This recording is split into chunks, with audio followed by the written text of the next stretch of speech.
За энэ эрүүл мэндийн даатгалын санд холбогдуулаад ерөн зүгээр бид нэр яг энэ сая даатгалын сангийн үндсэн даатгалагчд буюу иргэдийн асуудлыг эрхшихийг одоо бас нэг ямар нэг байдлаар энэ оны дундаас эхлээд гэдэг юм оны төгсгөлд ямар нэг хүндрэл учруулахгүйгээр тухайн тэр даатгуулагчийг хэрэгцээнд нийцсэн тэр эрхшин нийцсэн тэр үйлчлэгийг олгох энэ зарчмын хүрээнд бол бас ажиллах ёстой. Тэгэхээр бид нар зүгээр болгоомжлоод байгаа зүйл нь ямар нэг байдлаар энэ сан дээр чинь эрсдэл учрах үе дээ. Тэгэхээр иргэд нөгөө тусламж үйлчлэгийг авч чаддаггүй. За ингээд одоо юу гэдгийг эрхшиг хөндөгдөг асуудлууд үүсвэх гэдэг асуудал байгаа. За үндсэндээ бид нар уг нь бол төсвийнхаа хүрээнд эмнэлгүүд гүйцэтгэлээрээ санхүүжийнхэн санхүүжлийн тогтолцоон шилжсэн. Гэтэл бодитоор одоо бол энээс угсан үйлдэл бол болоод байна. Энэ бол нэг талдаа буруу байна. За магадгүй та бүхэн гүйцэтгэлээр санхүүж байгаа санхүүжилтийг өөрөө буруу байна гэж үзэж ивэл магадгүй бид нар дараагийн асуудыг ч бас ярих хэрэгтэй байх. Үр дүнд суурилсан санхүүжилтийн асуудыг ярих хэрэгтэй байх. Ер нь цаашдаа эцсийн эргээд энэ Монгол Улсын хүн амын эрүүл мэнд өөрөө сайжирсан, үр дүн гарсан гэдэг нь асуудал өөрөө чухал асуудал болоод байгаа. Гэтэл энэ үндсэндээ бид нар одоо юу гэдэг нь тусламж үйлчлэгээ төсвийн зардал бол үндсэндээ сүүлийн жилүүдэд бараг буруу би тооцоог 40 орчим хувиар бол нэмэгдээд яваад байгаа. Эсвэргээр иргэдийн өвчлөл нэмэгдээд байдаг. Иргэдийн эрүүл мэндийн чанар өөрөө бас нэлээд доошлоод байдаг. Бид нар яагаад ч одоо юу гэдэг урьдчилан сэргийлэх одоо бус эмчилгээндээ зардлаа нэмэгдүүлээд байгаа асуудлууд байгаа. Энэ дээр уг нь бол бид бас 10 жилийн өмнө баг ярьж ирсэн асуудлууд бодтоор өөрчлөлт гарахгүй, эргээд одоо өвдсөн зовсон хүмүүсүүдийнх нь түүнийх нь зардлынх нь эм гэдэг юм уу, тоног төхөөрөмж, имлэг нөгөө нэг өвчтнүүдийн тоон өөрөө нэмэгдээд идэх асуудал байгаа хөөх. Тэгэхээр энэ дөрөв цаашд бол бид нар нэг талдаа эрүүл мэндийн салбар дээр бас нэг тийм бодлогын алдаа байна гэж хараад байгаа. Их бол сайд та бол эрүүл мэндийн даатгалын дарга байхаас өмнө сайд байсан. Тэгээ би зүгээр онцолж хэлэх гээд байгаа зүйл бол нэг талдаа бүх зүйл болоор мөнгөөр хэмжигдэхгүй. Зөв бодлого зөвхөн зохион байгуулалтад тусал хамаарах хэрэг асуудал болчиход байдаг. Өвчнөөс урьдчилан сэргийлэх тал дээр бид нар магадгүй тэр одоо юу гэдгийг нийгмийн иргэдийн дунд эрүүл мэндийн ухуулга тань тэ соён гэрүүлэх гэдэг юм уу ухуулганд таниулах энэ ажлуудыг бол компани ажил тогтмол уг нь хиймэр хэмшиг байгаа. Бусад өөр улс орнуудад аваад үзэх жишээ нь ингээл бид нар улс дэлхий дээр эрүүл мэндийнхэн үйлчлэгээгээрээ чанар хүртээмжээрээ иргэдийнхаа урьдчилан сэргийлэх энэ ажлуудаар баг эхний 5-д ордог Сингапур гэдээ аваад үзэхэд дотоодынхоо нийт бүтээгдэхүүн 3%-аас бага хувь зарцуулж идэг.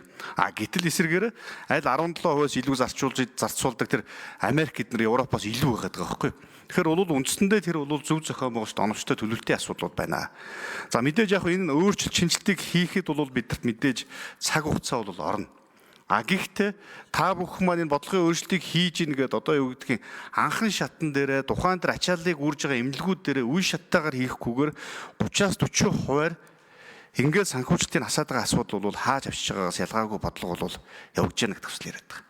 Эмнэлгүүд бид нар ярьж байгаа зүгээр сумын эмнэлэг, аймгийн эмнэлэг яриад байгаа асуудал биш шүү. Нэгдсэн том дүүргүүдийн эмнэлэг, нэгдсэн том эмнэлгүүдээр ч гэсэн үндсэндээ санхүүжилтийн асуудлууд хүндрээд байна. Бид нар бол цаашдаа одоо юу гэдгийг яг энэ бодитоор бусан зардлуудыг ингэж таньж хасаад байгаа учраас өмнөх жилийн гүйцэтгэл суурилахгүй байгаа учраас тооцоолол төр суурилахгүй байгаа учраас ингэж бууруулаад байгаа учраас бид нар цалин шимтгэл дотроо энэ эмийнхээ өр төлбөрийг төлж чадахгүй, эм эмнэлгийн хэрэгслийг авч чадахгүй, үндсэндээ бидний өр бол нэмэгдээд байна гэдэг асуудал ярьж байгаа. Энэ л өөр үндсэндээ бодитоор тулгамдаад байгаа асуудал байгаа учраас энэ дээр анхаараач.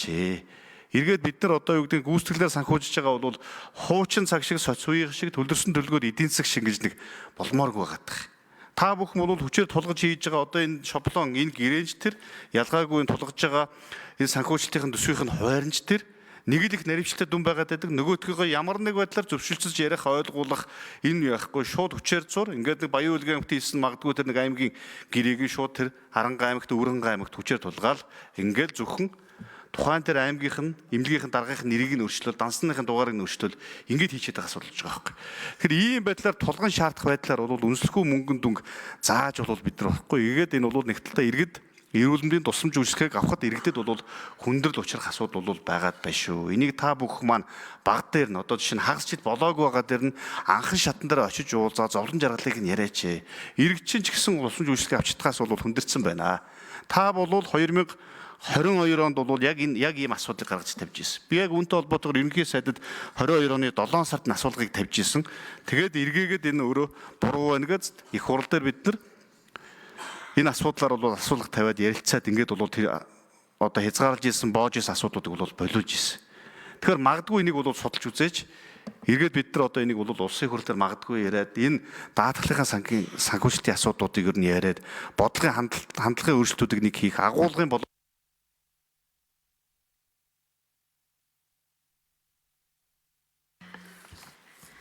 За баярлалаа. Гишүүд үгээ